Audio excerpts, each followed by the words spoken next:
Et salut la team Exa, aujourd'hui on se retrouve pour une nouvelle vidéo les amis, vous l'attendez depuis longtemps, enfin j'avais annoncé ça depuis longtemps plutôt, et tout simplement il y a un an, que ça va bientôt faire un an, que j'ai sorti une vidéo sur comment jouer à Magic the Gathering, et techniquement ceci vous a pas mal plu apparemment, donc ce que je vais faire c'est que je vais vous faire la partie 2, mais avant ça je vais récapituler un peu ce qu'on avait appris dans la première partie. Bon, ce que vous voyez là, ce sont les 5 manas. Mais avant, il faut vous préciser que Magic the Gathering est un jeu où simplement vous avez 20 PV chacun et il faut tuer votre adversaire le plus vite possible, avant en tout cas qu'il vous bute. Techniquement, vous devez le faire à partir de créatures, mais ces créatures ont besoin de mana pour qu'ils soient posés et pour fonctionner. Voici les 5 manas de base. Les 5 manas de base, par exemple, il y a le mana blanc, mana rouge, mana noir, mana bleu, mana vert. Alors techniquement, on peut aussi l'appeler mana soleil, mana feu, mana mort, mana bleu, enfin mana eau, mana nature, etc. Mais voilà, techniquement ils s'appellent blanc, rouge, bleu, noir et vert. Alors, le mana blanc, ça, ce sont des mages blancs, attachent de l'importance au travail d'équipe, à la protection et par-dessus tout à l'ordre. La magie blanche consiste à créer et appliquer les règles. Et les mages rouges attachent de l'importance à la liberté et à la passion. La magie rouge consiste à agir et à obtenir des résultats souvent dans le chaos et de la destruction. Les mages bleus attachent de l'importance à l'intellect. Ils s'épanouissent dans le contrôle de leur environnement et en ayant du coup un coup d'avance sur leur adversaire. La magie bleue consiste à neutraliser les forces adverses grâce à leur grand pouvoir. Les mages noirs attachent de l'importance au pouvoir et n'hésitent pas à faire usage de la mort, la putréfaction et la cruauté pour parvenir à leur fin. La magie noire est le domaine de l'ambition à tout prix. Et les mages verts attachent de l'importance à la nature, la croissance et la force de la vie elle-même. La magie verte consiste à manier les forces élémentaires du monde vivant. Voilà, ceux-ci sont les 5 manas de base. Alors techniquement, il peut s'avérer que il y a des cartes comme ça. Alors il faut savoir que ça ne change strictement rien. C- Ça, c'est la même chose. Ça, c'est la même chose que ça. Ça, c'est la même chose que ça. Parce que techniquement, c'est juste qu'il y a une illustration en plus. Et sont assez rares. Bon, ce que vous voyez là sont des créatures. Enfin, en tout cas, de base, il y a des créatures, des enchantements, des éphémères et des artefacts légendaires, comme des créatures assez spéciaux, mais ça on en parlera plus tard. Voici une créature, tout ce qu'il y a de plus normal. Vous voyez qu'elle a un coût de mana à payer pour la poser. Techniquement, le 1, techniquement, c'est un mana que vous pouvez poser à n'importe quoi. Vous pouvez poser n'importe quel mana. En gros, le symbole signifie qu'il vous faut un mana de n'importe quel type. Donc ça peut être mana mort, mana rouge, mana blanc, mana bleu, vert. Voilà. Ah, mais il faut aussi obligatoirement un mana eau et un mana feu. Donc techniquement, je peux prendre un mana mort, un mana bleu et un mana rouge, parce qu'il nous demande un mana rouge. Voilà, j'ai de quoi la poser. Techniquement, pour la poser, il faut prendre les manas et et les tourner comme ça. Ça s'appelle l'engagement. Si vous engagez ces manas, vous pouvez bel et bien poser la carte de créature. Il y a aussi des créatures assez spéciaux. Par exemple, des créatures, bon certes, le coup de mana on l'a déjà vu, mais qui possèdent des capacités comme vigilance. Mais encore, ils possèdent des points d'attaque, comme la dernière. Voici euh, le 4 à gauche et le 4 des points d'attaque qu'il va donner à la créature adverse ou au joueur adverse.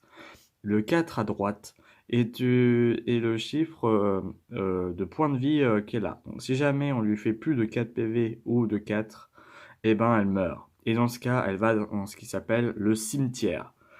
À côté de votre pioche, techniquement, vous avez en dessous, vous avez votre cimetière. Et c'est là où on pose le cimetière. Donc voilà, maintenant vous savez ce que c'est le cimetière, mais aussi il faut que je vous explique qu'il y a une histoire de tour. Il faut savoir que quand les deux joueurs, donc les deux ennemis, jouent, ça fait un tour. Et techniquement, il y a plusieurs étapes dans un tour, enfin dans un joueur. Le joueur a une première étape, c'est tout simplement, il doit poser son mana. Donc, il doit poser son mana, et s'il veut, après, il pose soit un éphémère, soit un enchantement, soit un rituel, soit un artefact, etc., etc., etc. Ou une créature, bien sûr. Après, il pose sa créature. Et s'il a assez de mana, il peut toujours poser une éphémère, ce qui est une particularité qu'on verra plus tard.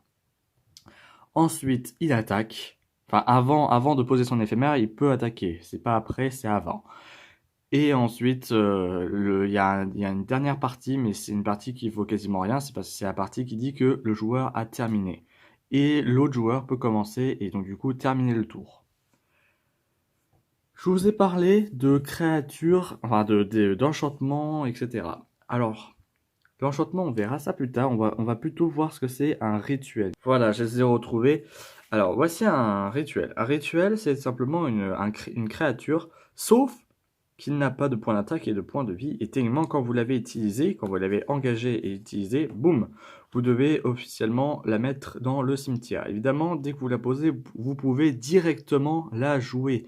Or, une créature, quand vous le posez, le premier tour, la créature ne pourra pas attaquer, mais il pourra bien évidemment défendre. Comparé à un rituel qui peut faire, par exemple, là, le joueur perd 3 points de vie et vous gagnez 3 points de vie. C'est-à-dire que, imaginons, de toute manière, vous avez 20 points de vie chacun au départ et il perd 3 points de vie, tu gagnes 3 points de vie, ça veut dire que lui, il a 17 et toi, tu es à 23. Et techniquement, voilà, pareil, ils ont un coup de mana comme la majorité des cartes. Mais il existe aussi des rituels comme ceci, des rituels à 3 niveaux. Et ça, les 1, 2, 3, ça veut dire des tours. Au premier tour, le tournement de chaîne inflige 2 blessures à chaque adversaire et vous gagnez 2 points de vie. Au deuxième tour, la même chose. Au troisième tour, créer un jeton, etc. etc. Et techniquement, voilà. Donc ça signifie des tours et vous devez faire ça. Et techniquement, vous ne pouvez pas arrêter le processus. Si vous l'avez engagé, vous vous engagez à faire les 3 tours. Donc voilà. Voici ce qu'était un rituel. Maintenant, je vais vous expliquer ce que c'est un éphémère. Enfin, une éphémère. Une éphémère, c'est la même chose qu'un rituel, c'est juste que vous pouvez le poser après avoir attaqué. Imaginons que vous avez attaqué, mais il vous reste encore un mana soleil et un mana mort.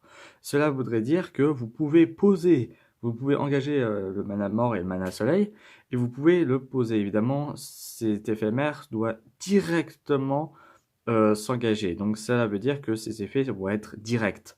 Et donc du coup, c'est un peu mieux qu'un rituel, c'est juste que techniquement, les effets de la carte d'une éphémère est généralement beaucoup moins puissante qu'un rituel.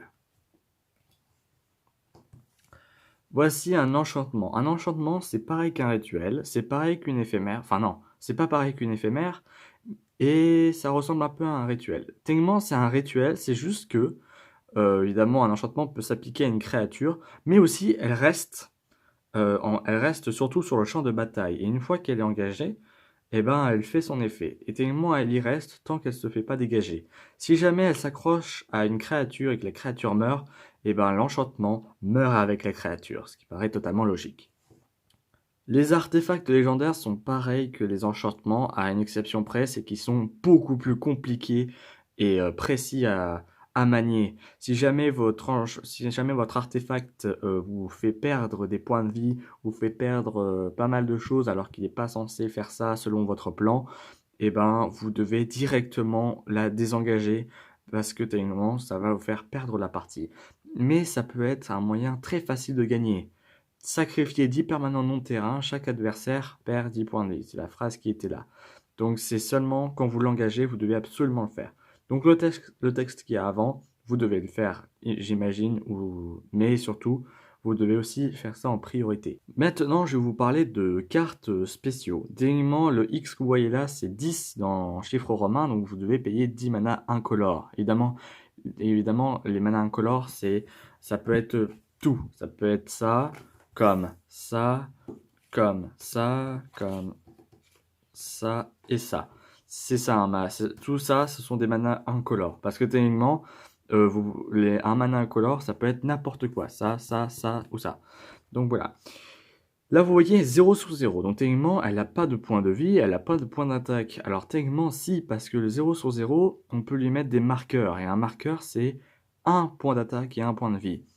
La conjurée du guide arrive sur le champ de bataille avec 10 marqueurs plus un sur elle. Cela veut dire qu'elle a 10 fois un marqueur, et donc ça veut dire qu'elle est à 10 sur 10, ce qui est très très puissant pour la carte, bien évidemment. C'est pour ça qu'elle coûte 10. Et encore, il y a quelques petits désavantages derrière. Vous avez aussi remarqué qu'il peut avoir des étoiles à la place des zéros. Et techniquement, ça veut dire que là, c'est le level au-dessus. Techniquement, voici le cheval de cauchemar. La force et l'endurance, donc la force et l'endurance, du cheval de cauchemar sont chacune égales au nombre de marées que vous contrôlez. Ah oui, c'est vrai que ils ont des noms précis. Un mana mort ou un mana noir, c'est aussi un marais. Pareil, pour le mana bleu, c'est un Islande. Bon, techniquement, elle est anglaise, donc voilà. Le mana rouge, c'est des montagnes. Donc voilà, techniquement, vous savez maintenant. Donc, vous avez obligatoirement 1 sur 1 là-dessus, parce que vous êtes obligé de payer un mana mort pour l'avoir. Mais si jamais vous avez un deck entièrement fait de mana noir, eh ben vous avez au moins 6 sur 6. Et ça, c'est cool. Vous pouvez l'augmenter, le baisser quand vous voulez. Techniquement, baisser, c'est pas possible, mais vous pouvez l'augmenter quand vous voulez. Ça arrive des fois qu'on peut avoir des cartes qui disent ouais, on voudrait un jeton. Par exemple, prenons cet enchantement. Quand la valeur chance chevaleresque arrive sur le champ de bataille, crée un jeton de créature 2 sur 2 blanche. Alors je n'ai pas sous la main une créature 2 sur 2 blanche, mais un jeton, c'est ça. Tellement il n'a pas de derrière comme une carte normale. Il a plutôt des des pubs, on va dire. Et techniquement, ça sert à ça. Ça sert à créer des créatures, mais c'est juste qu'elles n'ont aucun effet. Bon là, c'est une créature, là c'est zombie et armé. C'est un jeton assez puissant, mais qu'on peut trouver seulement dans l'extension La guerre des Planeswalkers. Les amis, on arrive à la fin de cette vidéo, donc du coup, vous imaginez bien qu'on va commencer à apprendre, je vais commencer à vous raconter les cartes les plus abusées qu'on peut trouver dans le jeu. Enfin, ils font partie des cartes les plus abusées qu'on peut trouver sur le jeu. Voici un Planeswalker. Bon, lui, il est légendaire, mais c'est un Planeswalker quand même. Ce que vous voyez là, c'est les points de vie. Et ce que vous voyez là, c'est les attaques. Plus 1, il se rajoute plus 1. Moins 2, il fait moins 2 à une personne, sachant que il fait aussi ce qui est marqué à côté. Et évidemment, je vous ai fait... Simplement, voilà, vous voyez que là, il a une capacité qui s'appelle Flash et une autre capacité qui s'appelle Vol. Les Placewalkers, c'est la même chose, c'est juste que c'est des phrases. Lui, c'est les créatures que vous contrôlez gagnent plus 1, plus 0. Et ça, c'est cool. Par exemple, lui, alors oui, il peut en avoir 2, 3, 4, voire même 5, il me semble, mais il peut totalement en avoir un. Donc voilà, je veux dire d'attaque, hein, parce que là, vous voyez qu'il y en a 2, là, vous voyez qu'il y en a 3. Donc voilà, alors là, c'est Nicol Bolas, Dragon Dieu, c'est l'une des Placewalkers les plus puissantes de la guerre des Placewalkers. L'extension, hein, c'est marqué juste là. Et lui, Nicol Bolas Dragon Dieu a toutes les capacités de loyauté de tous les autres Planeswalkers sur le champ de bataille. C'est énorme, c'est très puissant. Mais voilà. Techniquement, dans le prochain épisode, je vous montrerai, je vous dirai qu'est-ce que ça veut dire vol, portée, flash, etc., etc. Bon. Et donc, c'est la fin de cette vidéo, les amis. Donc, techniquement, vous pouvez vous abonner à la chaîne, lâcher un like si cette vidéo vous aura plu, partager la vidéo et la chaîne si jamais le contenu vous plaît, les prochains épisodes vont sortir. Et techniquement, là, j'ai rassemblé 3 épisodes où je vous ai appris à jouer à Magic en un épisode de quasiment 13 minutes. Donc les amis, si jamais la vidéo vous a plu, voilà, abonnez-vous, pouce bleu, partagez, etc. Et on se retrouve pour la vidéo de... Allez, bye.